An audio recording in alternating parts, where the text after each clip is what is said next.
नमस्कार, प्रियांकाज किचनमध्ये तुम्हा सर्वांचं अगदी मनापासून स्वागत। तुम्ही या पद्धतीने कधी अंडा मसाला बनवून पाहिला आहे का? नसेल पाहिला तर आजची रेसिपी तुमच्यासाठी आहे। आजची रेसिपी आपण एकदम सोपी पद्धत दाखवली आहे। अंडा मसाला तुम्ही एकदम कमी वेळामध्ये देखील बनवू शकता आणि खाण्यासाठी एक नंबर अशी भाजी तयार होते। तर तुम्ही माझ्या पद्धतीने अंडा मसाला एकदा नक्की बनवून पहा आणि कशी वाटली रेसिपी ते कमेंटमध्ये सांगायला विसरू नका। आणि प्रियांकाज किचनवर नवीन असाल तर सबस्क्राइब करून शेजारी बेल आयकॉनवर क्लिक करून ऑल प्रेस करा, म्हणजे तुम्हाला येणाऱ्या व्हिडिओचे नोटिफिकेशन सर्वात आधी मिळतील। तर इथे मी सुरुवातीला 4 अंडी उकडून घेतलेली आहेत। कुकरमध्ये ठेवून याला 3 शिटा करून घेतलेल्या आहेत।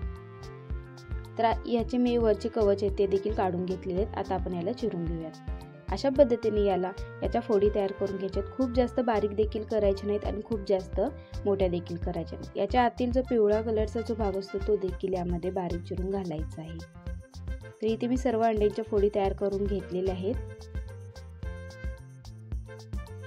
आता आपण याचा अंडा मसाला कसा बनवायचा ते पाहणार आहोत। इथे मी एक पॅन घेतलेला आहे, यामध्ये घेऊयात 3 ते 4 चमचे तेल। तुम्ही तुमच्या आवडीनुसार तेलाचं प्रमाण कमी जास्त करू शकता। तेल चांगलं गरम झालं की आपण यामध्ये अर्धा चमचा जिरं घालून घेणार आहोत। जिरं देखील चांगलं फुललं पाहिजे। जिरं चांगलं फुलू लागलं की त्यानंतर आपण यामध्ये कांदा घालून घ्यायचा आहे। इथे मी एक मीडियम आकाराचे 2 कांदे बारीक चिरून घेतलेले आहेत। शक्यतो बारीकच चिरायचे। कांदा आपण तेलामध्ये घालून घेऊयात। कांद्याला आपल्याला हलकासा गोल्डन कलर येईपर्यंत परतून घ्यायचा आहे। यावेळी आपल्याला गॅसची फ्लेम मीडियम ठेवायची आहे, म्हणजे कांदा एकसारखा गोल्डन कलरवरती परतला जातो। तर आता आपण हा कांदा सतत हलवत याला चांगला भाजून घेऊयात। कांदा आपल्याला भाजण्यासाठी साधारण 3 ते 4 मिनिटं लागणार आहेत। कुठे गॅसची फ्लेम हाय करायची नाही, नाहीतर कांदा पटकन करपू शकतो। कांदा चांगला परतून झाला की आपण यामध्ये टोमॅटो घालून घेणार आहोत। तर यामध्ये मी मीडियम आकाराचा एक मोठा टोमॅटो बारीक चिरून घेतलेला आहे। टोमॅटो देखील अगदी बारीक चिरून घ्यायचा आहे, तो यामध्ये घालून घेऊयात। शक्यतो टोमॅटो घेताना अगदी लालसर असेल असाच टोमॅटो घ्यायचा, म्हणजे ग्रेव्ही देखील एकदम छान अशी तयार होते आणि भाजीला कलर देखील मस्त येतो। तर टोमॅटो कांद्यामध्ये चांगला 2 ते 3 मिनिटे परतून घेऊयात। कांदा टोमॅटोचं प्रमाण तुम्ही तुमच्या आवडीनुसार कमी जास्त देखील करू शकता। आता यामध्ये थोडीशी कोथिंबीर देठासकट चिरून घालायची आहे। अशा पद्धतीने तेलामध्ये थोडीशी कोथिंबीर घातली की याला चव देखील छान येते। याला थोडेसे परतून झाले की आपण यामध्ये पावडर मसाले घालून घेऊयात। तर सुरुवातीला इथे घालून घेऊयात पाव चमचा हळद, त्यानंतर यामध्ये 1 चमचा धना जिरा पावडर घालायची आहे, अर्धा चमचा चिकन मसाला घालून घ्यायचा आहे आणि आवडीनुसार लाल तिखट घालून घ्यायचे आहे। चिकन मसाला वापरल्यामुळे याची चव एकदम भारी येते आणि खाण्यासाठी देखील एक नंबर अशी ही भाजी तयार होणार आहे। पावडर मसाले घालून झाले की आपण कांदा टोमॅटोमध्ये याला चांगले परतून घेऊयात। आपल्याला या मसाल्याला चांगले तेल सुटेपर्यंत हा मसाला परतून घ्यायचा आहे। मसाला तळाशी करपू नये म्हणून यामध्ये अगदी 1 चमचाभर पाणी घालून घ्यायचं आहे आणि याला चांगले परतून घ्यायचं आहे। मसाला चांगला परतून झाला की यावर झाकण ठेवून याला 2 ते 3 मिनिटाची वाफ काढून घेऊयात। इथे 2 ते 3 मिनिटं झाले आहेत। मसाल्याला चांगलं तेल सुटू लागलेलं आहे। तुम्ही ते पाहू शकता, एकदम हा मसाला एक नंबर असा तयार झालेला आहे। तुम्हाला जर मसाला थोडा जास्त हवा असेल तर तुम्ही इथे कांदा आणि टोमॅटोचं प्रमाण आणखीन थोडं वाढवू शकता। इथे मसाला आपला हा तयार झालेला आहे। आता आपण यामध्ये जे आपण अंड्याच्या फोडी तयार करून घेतलेल्या त्या घालून घेऊयात।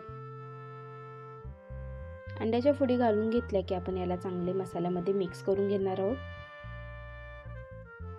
अगदी हलक्या हाताने मिक्स करून घ्यायचे आहे।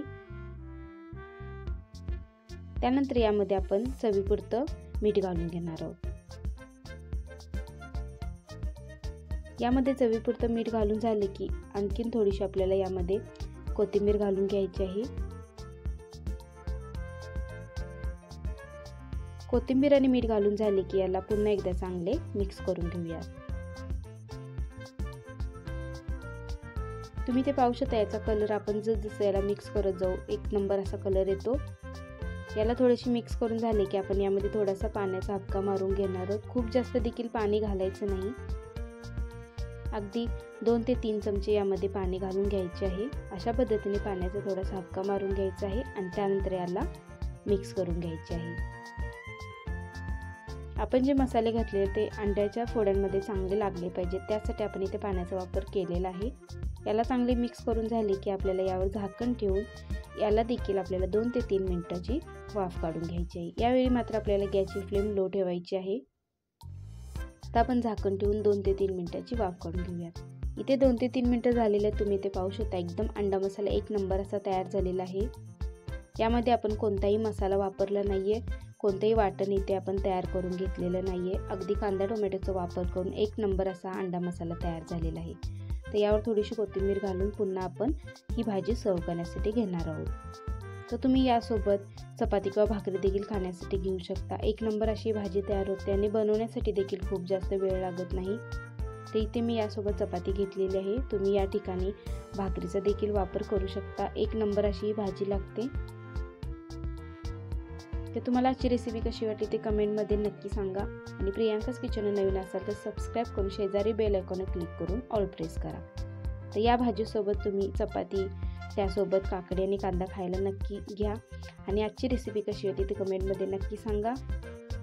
पुन्हा भेटू अशाच एका नवीन रेसिपीमध्ये। तोपर्यंत धन्यवाद।